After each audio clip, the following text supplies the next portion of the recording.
e-commerce is an ever-changing one, isn't it? Tech developments such as 5G and Internet of Things are shaping everyday life.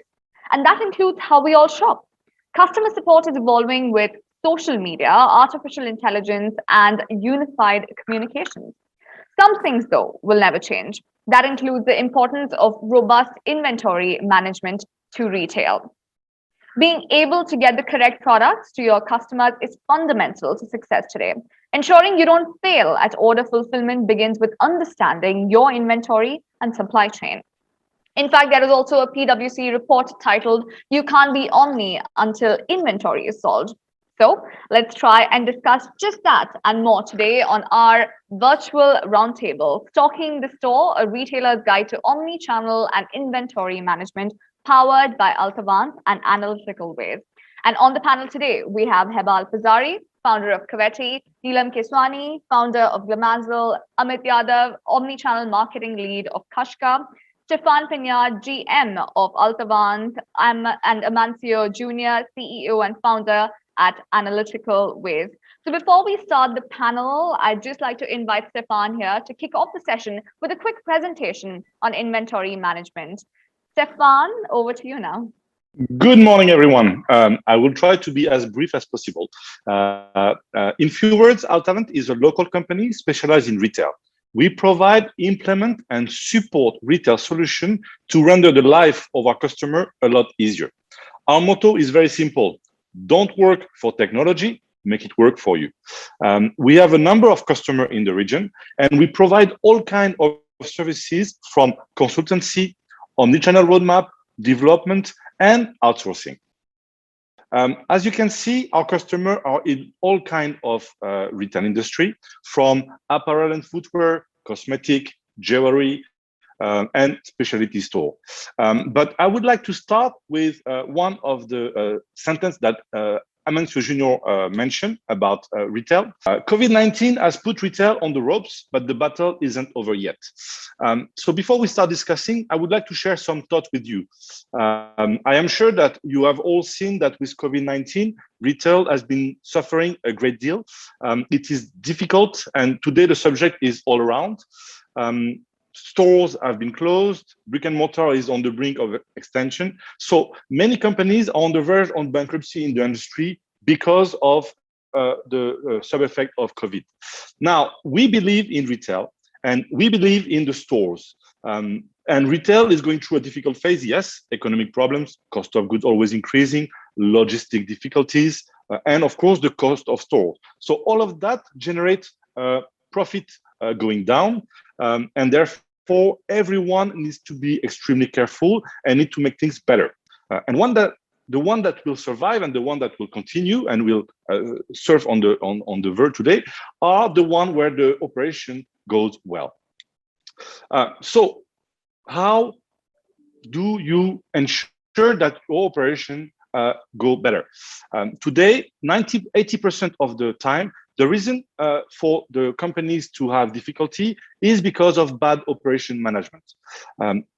If you look in average, the stock represents about 50% of the annual investment of any retailer. There are three main costs in retail. The first one is people, the second are the stores, and finally the stock. It is very difficult to get rid of the people. It is impossible to close the store. So the best way is to ensure that you manage your stock better.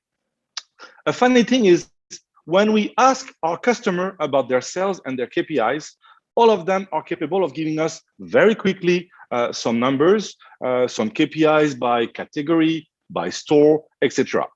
But when we ask the same question about stock management, stock turnover, stock indicators, it becomes automatically a lot more silence. And when we have numbers, the response between the CEO, the regional manager, and the planner can differ quite vastly. So now that it is time to break up with the paradigm, I have a small example for you. When you manage to rotate your stock better by just 0.1, it is as efficient as increasing your sales by 10%. And that automatically will improve your cash flow. So on a daily basis, your job is extremely difficult and you do it most of the time using Excel. As you can see, there are so many difficulties between the spreadsheet, the number of mistakes, the human mistake, the difficulties to access the data. And the more store you have, the more product you have, the more difficult the task is.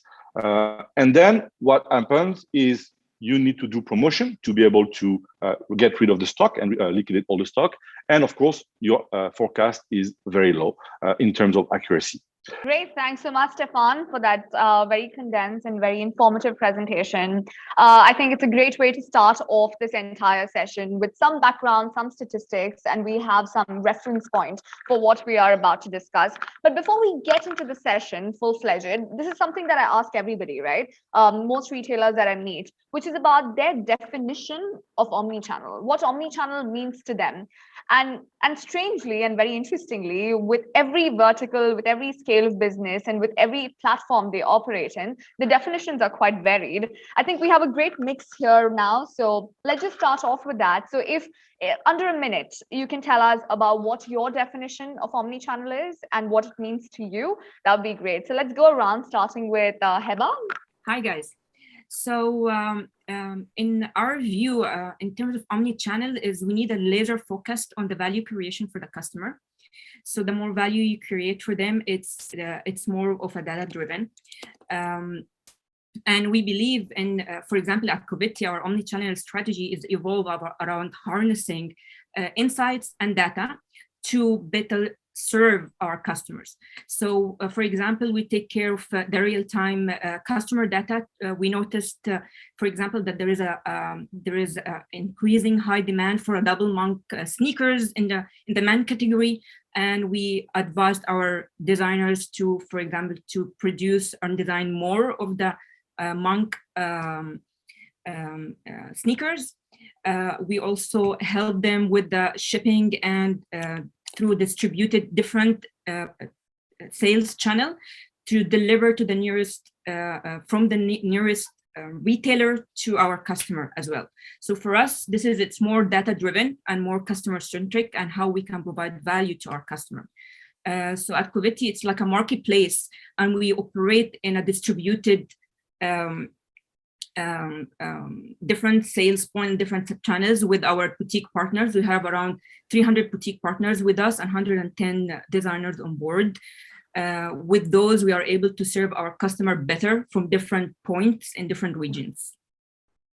Great, perfect. And I'm sure the language of luxury is also quite different, and we'll come to that in just a minute. But before that, Neelam, same question for you. For you, as Le Mazel, as this beauty giant, this beauty marketplace, what is it, or how is it that you would define omnichannel?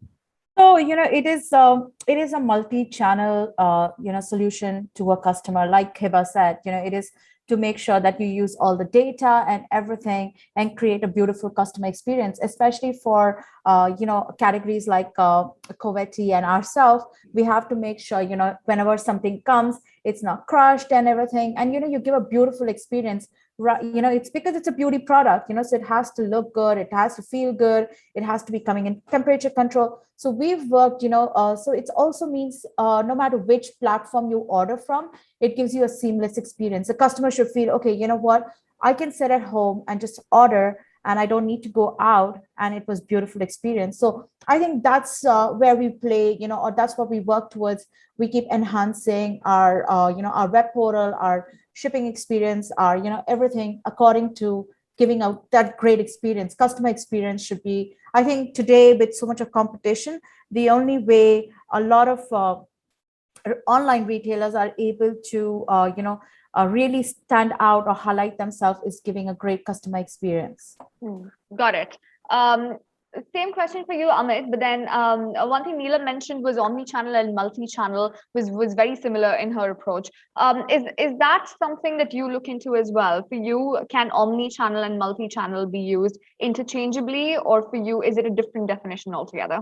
So omnichannel or multi-channel is, if in terms of definition, it's very, very simple. It's basically giving a coherent, seamless experience to the customers across multiple channels on which a brand is present, be it a social media, store, marketplace, e-commerce, web, or any other platform. But the real challenge where it lies is delivering the same kind of a value proposition across all the channels. Are we delivering the same value proposition to the customer across all the platform wherever we are present? Are we having the same kind of delivery mechanism? Is the customer is having the same experience? And especially it's very pertinent in terms of luxury, which we'll be talking subsequently, the experience of shopping luxury products online or through across multiple channels. So for us also it's more or less same. I would say we are at the beginning of a paradigm shift. The time is changing. In last 1.5 years we have seen a huge amount of change which is happening in terms of businesses, how retailers and the businesses are reaching out to the customers, and how the customers are doing the transactions across multiple platforms. Sure, and that is exactly what we're touching upon today, right? Amancio, let me bring you in right now. So in a digitally transforming world where efficiency and profitability are vital, given the competitive landscape we are in, omni-channel fulfillment is no longer an option, especially after last year. So what types of omni-channel fulfillment strategies do you think that should retailers look towards now? We need to have a predictions for each product in each point of sale, not only considering his own sale in that point of sale, right?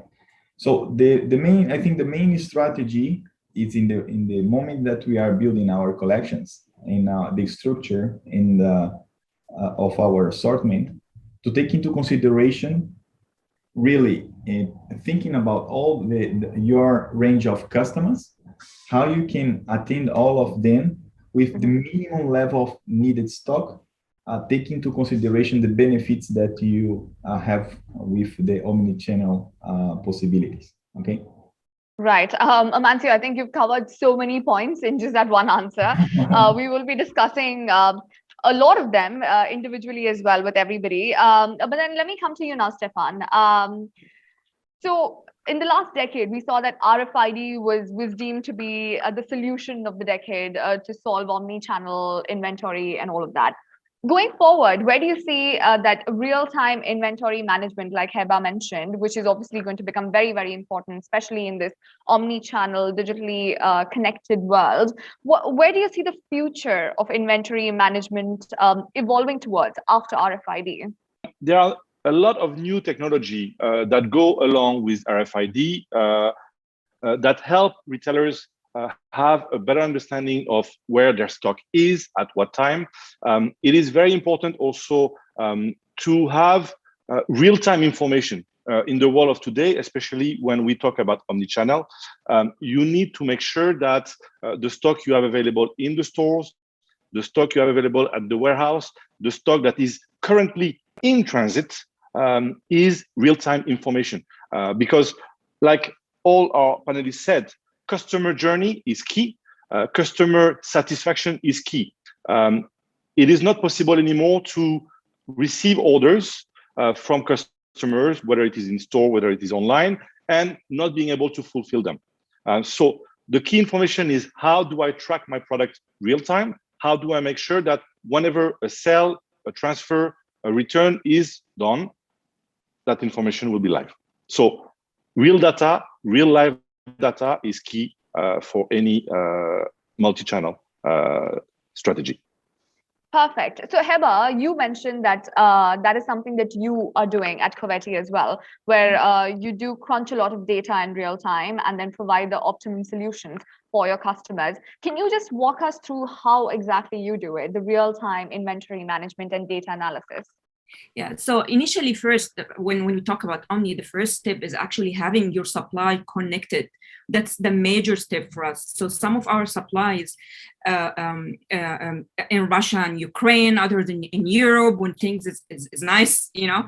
So the first step is making sure our supply side is in a marketplace actually are connected and have a seamless technology that are able to connect with us as a marketplace. With this, we are able to actually, we build, we are an API-driven marketplace, basic platform. It's an open API where whereby our suppliers are able actually to connect with us through an API, and through real time we have full access in their warehouse, in their e-commerce, in their store, in point of sale. So we know exactly where each stock is. And when there is an order, for example, for one of the from a customer in the US and designers sitting, for example, in Lebanon, we were able to ship it from the closest boutique that they have the same designer, because we know where they are. Apart from this, there's another just, where other things that we have to maneuver now, especially with the political situation between, that raised up in Lebanon and GCC, which impacted us as well, because majority of haute couture and ready couture and demi couture comes from Lebanon. It affected our sales massively as well. So this is now a new thing that we try to maneuver as well from our side. But so this is how we look into a real time in where stock is. And we also monitor in real time the surge in our website. So we try to match the supply and demand of what exactly the customer is looking for in our website. And hence we are actually on real time giving this data to our suppliers, which help them in production and in pre-production, and actually help them to optimize their cash flow. We also introduced, if you remember, before we discussed our lending infrastructure, so we help them as well through lending solutions to actually improve their cash flow in order to fulfill inventory from the inventory point of view through real-time data. Amazing. But you did touch upon some of the challenges that you face. And I think that is very important to bring up here as well, right? So geopolitical situations, of course, that is something that it's just a very volatile market we're in. Adding to that, we had a little virus doing the round for about a year and a half. It's just about to recover, and also like, okay, we coming out of COVID, life is we just getting off. It's like home, there is a closing border with Lebanon. You go and figure out what you can do, So. Exactly. And then we had the whole evergreen ship fiasco happening, which did disrupt supply chain. Then the whole disruption between China, which is where a lot of the products come from. There was that blockade, and there's a bottleneck that almost all retailers across all verticals were faced with. Neelam, coming to you, you managed to navigate around that quite efficiently, and you somehow seem to have a head start. How did you manage to, like Heba was mentioning, maneuver around all of these different situations that retailers, especially e-commerce retailers, were faced with? Well, you know what? I think because of the size that we are, we're not a major giant or something. It was very easy for us to pivot. Of course, with the pandemic, it wasn't easy to ship. I remember, shipments coming to my house because we weren't working. So I would have like 20 boxes coming into my house, and I was like, what's happening here? But then we could do a lot of those things purely because of the scale.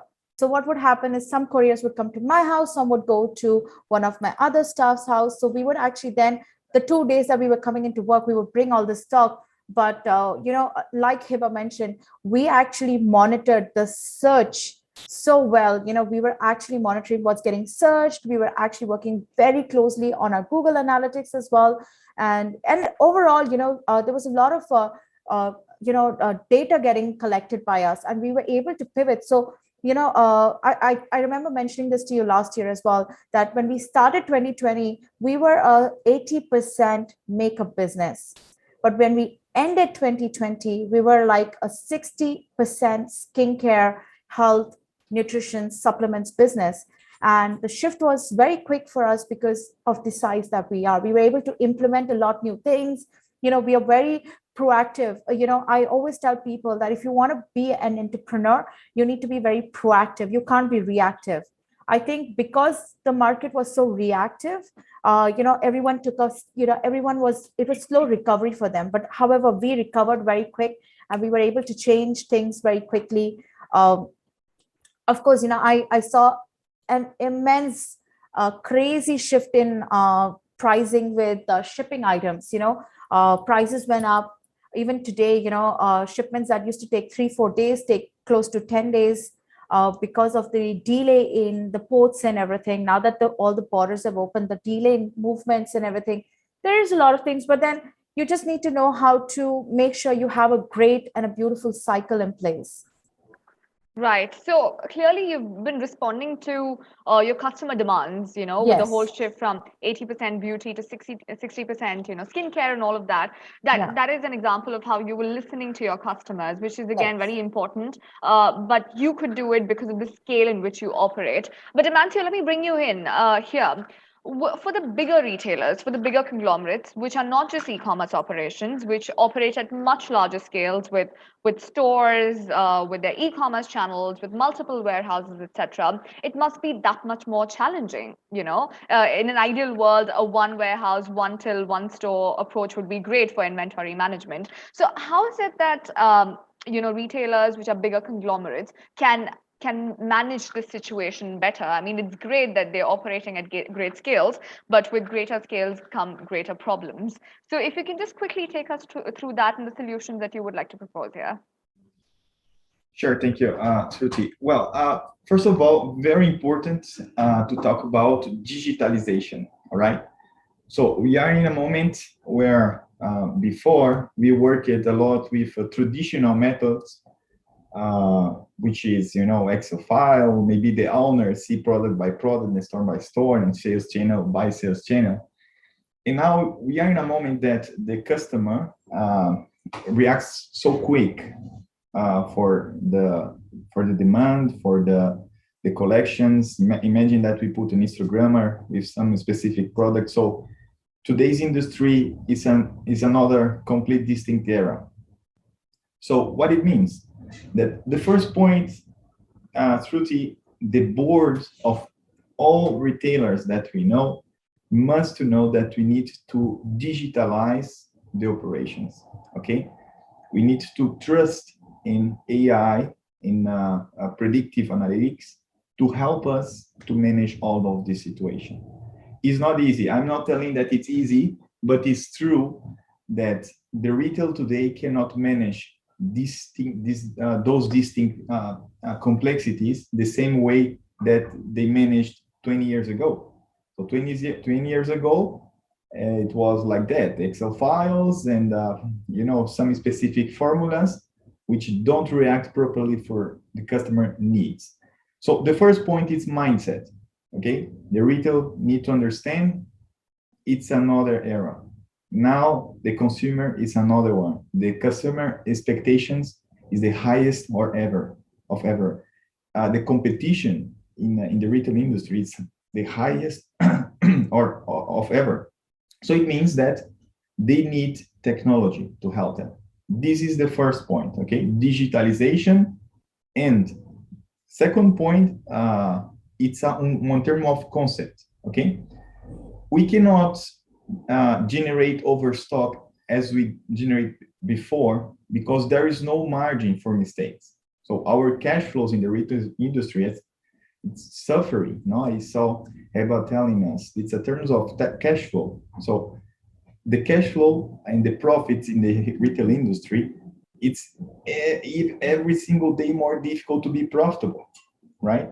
So in one global retailer, as your question, Shruti, this is even more difficult because you have some regions with a distinct level of retail, some another with distinct level, the kind of consumer, the Instagrammer is different. So you have a very complex landscape in terms of product.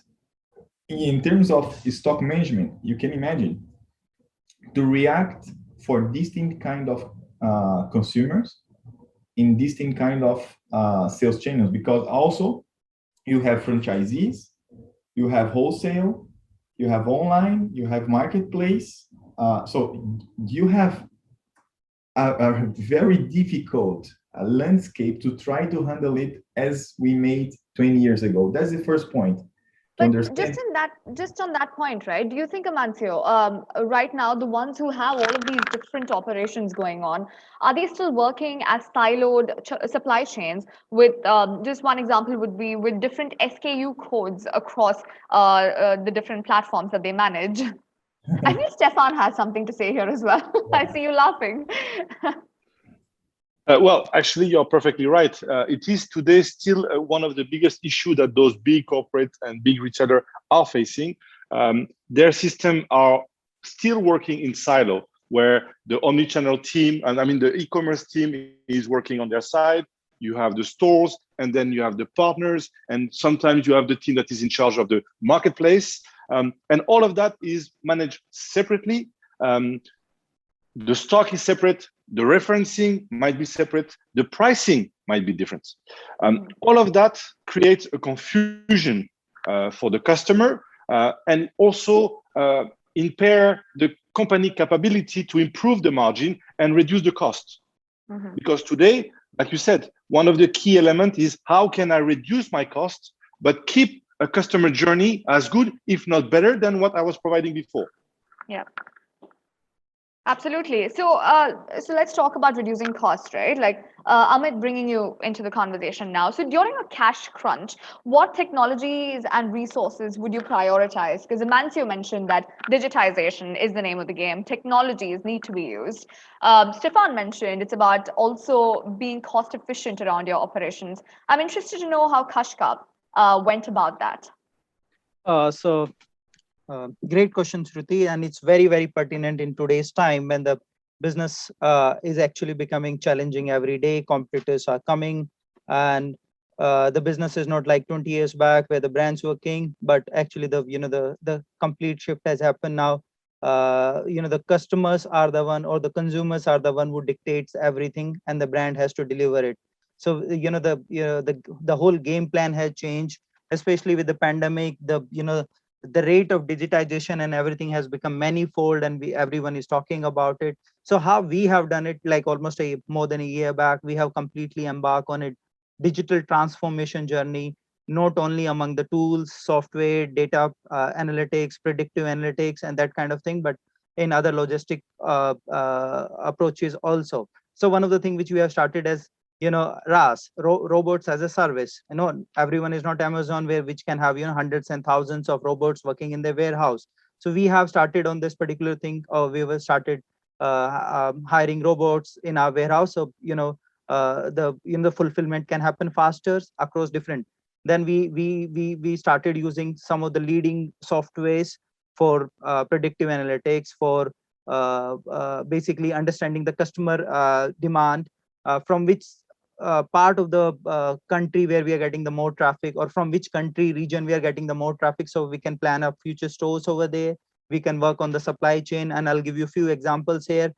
We started running digital campaigns in Central Asian countries, but there are not many logistic companies who operate in Central Asian countries, and we see a huge amount of traffic coming on our website and the number of orders coming on it. So then we overcome this solution by tying up with some of the best logistic companies across the globe, and now we have a huge amount of orders going into the Central Asian countries. So that's just one of the example. Now another thing which we have done is there are so many open platform softwares which are just plug and play.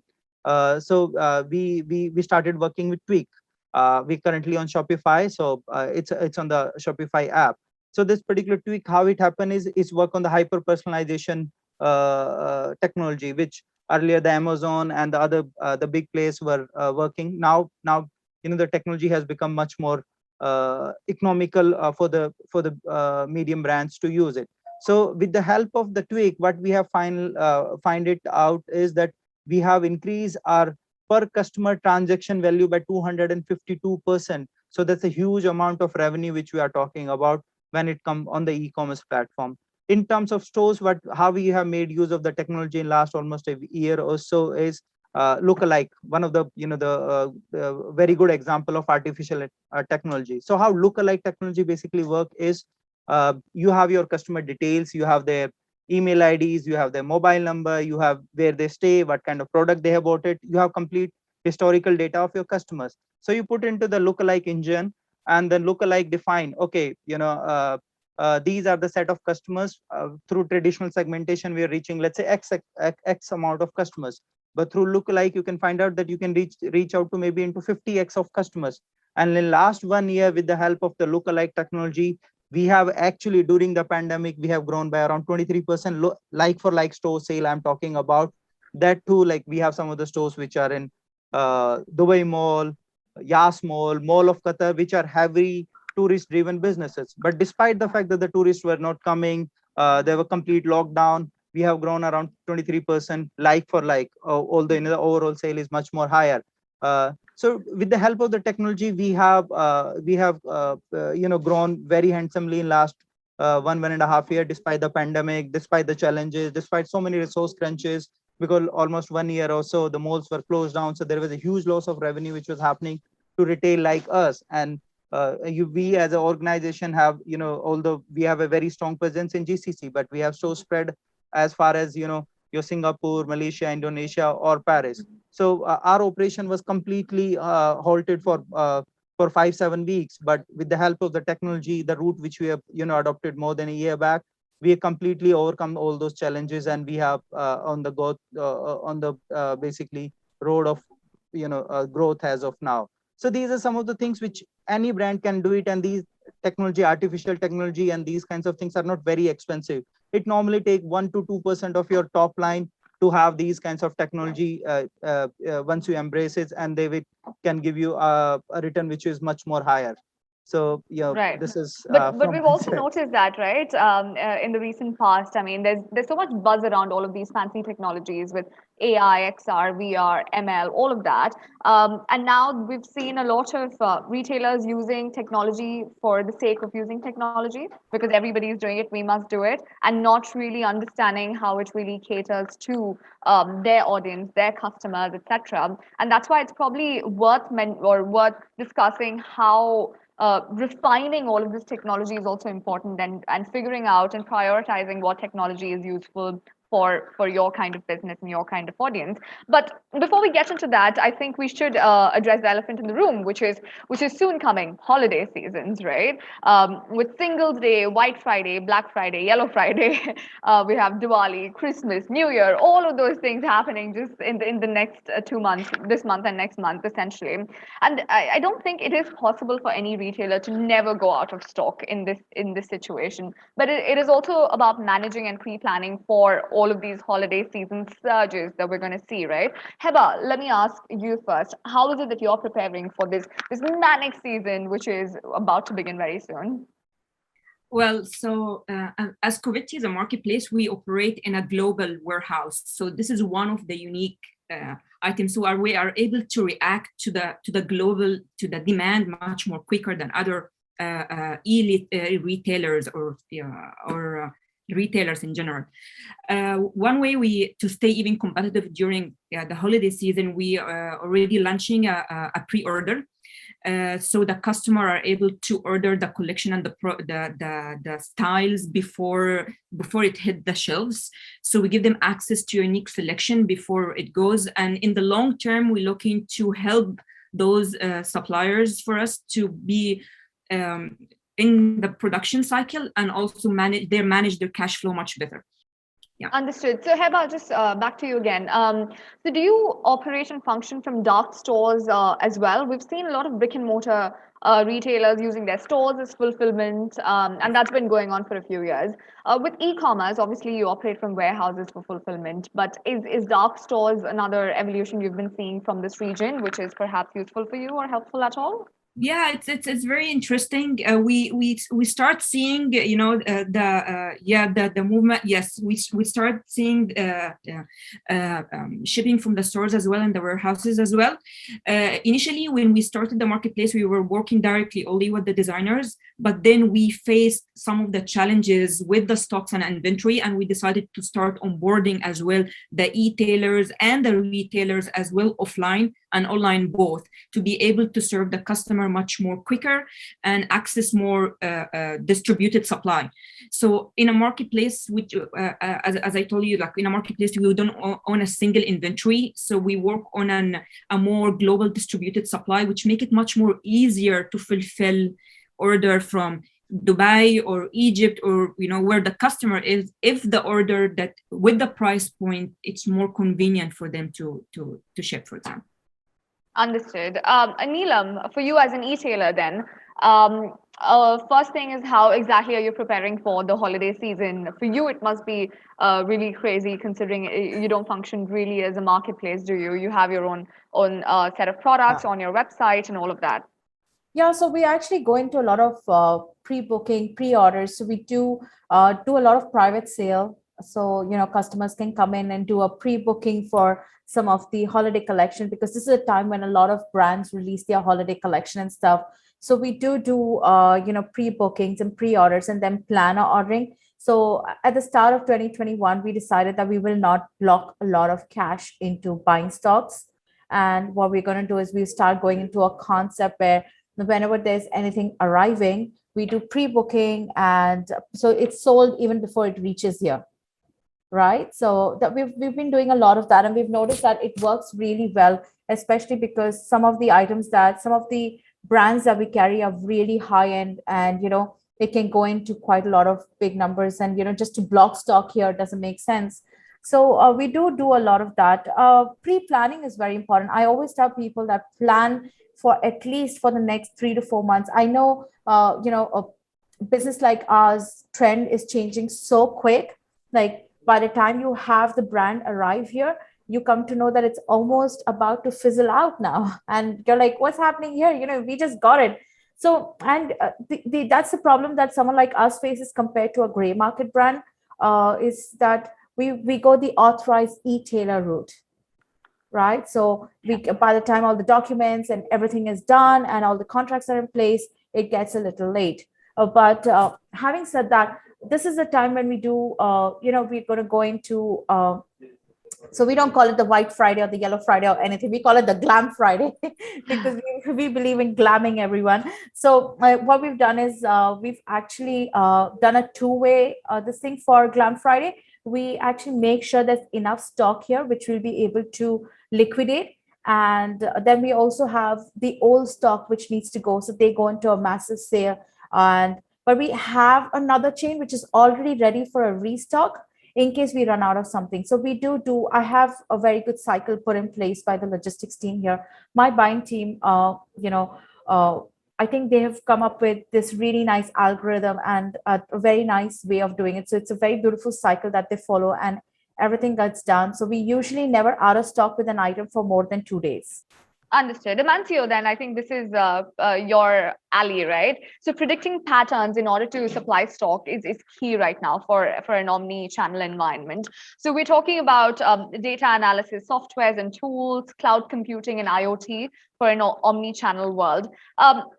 Given that it's going to be a busy period for retailers right now, how best to optimize all of these solutions that we have handy? And going back to the previous point we were mentioning after Amit's answer, which was about not just using technology for technology's sake, but using it in a more refined fashion. How is it that retailers can go about that?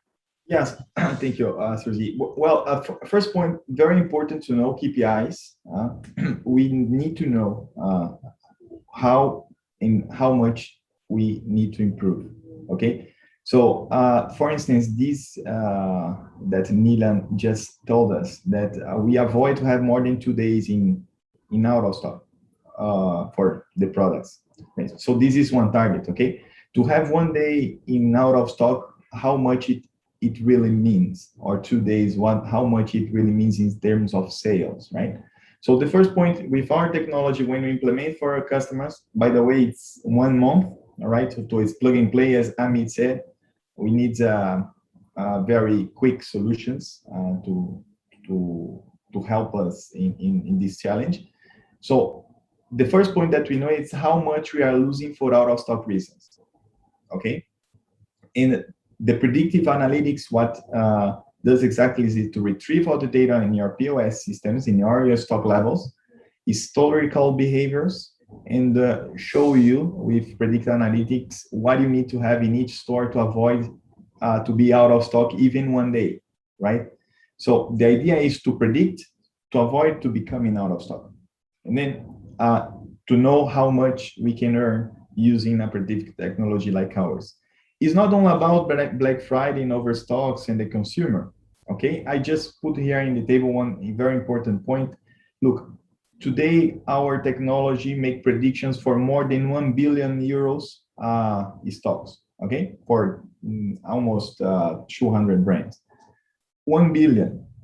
What it means that the reductions that we are making their stock levels, the reduction in overstocks, has a huge impact in the sustainability, okay?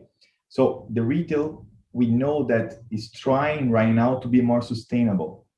And with a predicted technology, you can have a good assortment for the Black Friday, for Christmas period, to attend your promos for your consumers, to have a better service for your consumer, to have a better cash flow for the retailers, but also to have a very important impact in terms of sustainability for the earth. So I think that the combination of those factors represents how successful could we be using predictive technology to help us in this challenge, Trudy. Perfect. Stéphane, in your presentation as well, you mentioned one of the points alluding to everything we've discussed so far, right? Which was about the balance, where there are certain materials or products in a store, especially where they haven't gone out of stock or been sold out for months, and then there's this rush to sell them with promotions, discounts, and all of that.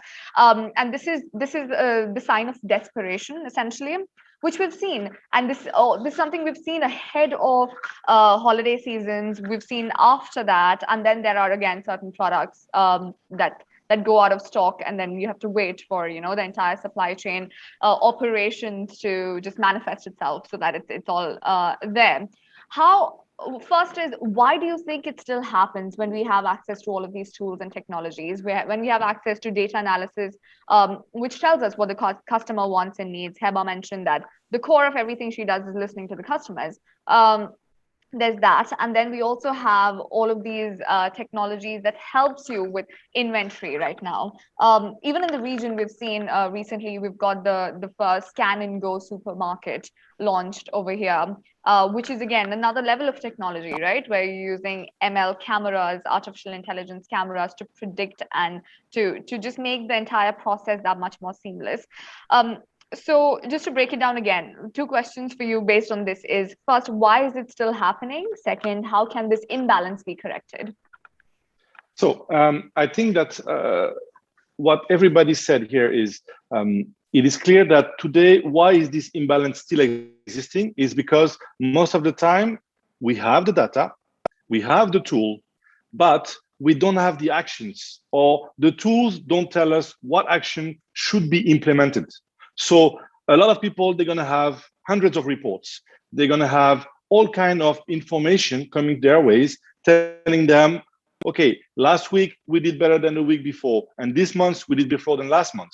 But the tool is not giving them the bracket or the tool, the action that they should implement in order to correct the course of action. Because, of course, every tool that you have on the market today is going to be able to tell you how well you're doing this week compared to last week, compared to last month, compared to last year. But it will not tell you, okay, based on this, and like Amancio was saying before, we want to prevent stock shortage. In order to prevent stock shortage, I should, instead of order new product from the supplier or take from the warehouse, I should take the stock from another store and make sure that we are going to use existing stores so we don't invest again. There is also many cases where, the season starts, you have every single size of a product. So you can have the merchandise visualizing of the product in the store and the product sells well. But as the season goes in, you start missing some size. You don't have the XL, you don't have the L. So those products are less visible in the store. Most of the time today, retailer, what will happen at the end of the season, they will remove those stock, put them in the outlets, and sell them with big promotions. What we can do with AI, for example, is make sure that we are going to rebuild that. So instead of having those items which are in multiple different stores, we're going to take all those items, put them in one single store, and recreate the visual merchandising. So automatically, instead of selling those items at 70% discount, you're going to sell them full price and increase your margin. And now what I would like is conclude with two case studies that we have, which we are very proud of. The first one is Agatha Paris. It's a French company specialized in jewelry. They have about 400 stores worldwide. We implemented the solution with them in basically December 2019. So just before COVID. It was a luck for them, I believe, and for us. And these are the results with the solution within the first year of using the solution and having to go through COVID. Something very important is we see that in less than a year, we managed to increase the sales by almost 40%, the equivalent of 40%, just by rotating this. And this is the first case study. The second one is a Spanish company called El Ganso. They have about 150 shops and corners in 7 different countries. Here, the results are also quite significant. So we are comparing 2018 with 2019, and we can see that we managed to improve the overall company turnover by more than 22%. So if you look, the turnover stock was 1.72 in 2017, it became 2 in 2019, and the target in 2020 was 2.2. And we managed to increase also the number of unit sales by 5.7%. So we moved from 915,000 items sold to 967,000. That is all for me. Great. Amazing. Great insights with all of those numbers. I think we all love numbers, right? I mean, it just substantiates everything that we've discussed. And the 2 case studies you presented, very, very interesting for us as well here. Thanks so much for that, Stéphane. And once again, thank you to all of our panelists who've joined us here for another session of RetailMe's virtual roundtable. It was such a pleasure talking to all of you. Very, very insightful from the different verticals we have here on board. So once again, thank you, Heba. Thank you, Amit, Neelam, Amancio, and Stéphane for joining us here. And special thanks to Altavant and Analyticalways for sponsoring this webinar. It wouldn't have happened without you today. So finally, thanks to all the attendees, of course, for joining us once again here at the RetailMe Virtual Roundtable. You can look out for more that's happening. And of course, we have the Middle East Retail Forum that is taking place on the 24th of November with the CEO's Conclave, with panel discussions, with also the flagship awards happening later that night. So it's going to be an affair. It's going to be something that retailers won't want to miss. So join us, go to our website. You'll get all the details there. And we hope to see you all there. Until then, that's all of us signing off from the RetailMe team. See you all. Thank you so much, Vicky, for having us. Thank you so much. It's wonderful. Thank you so much.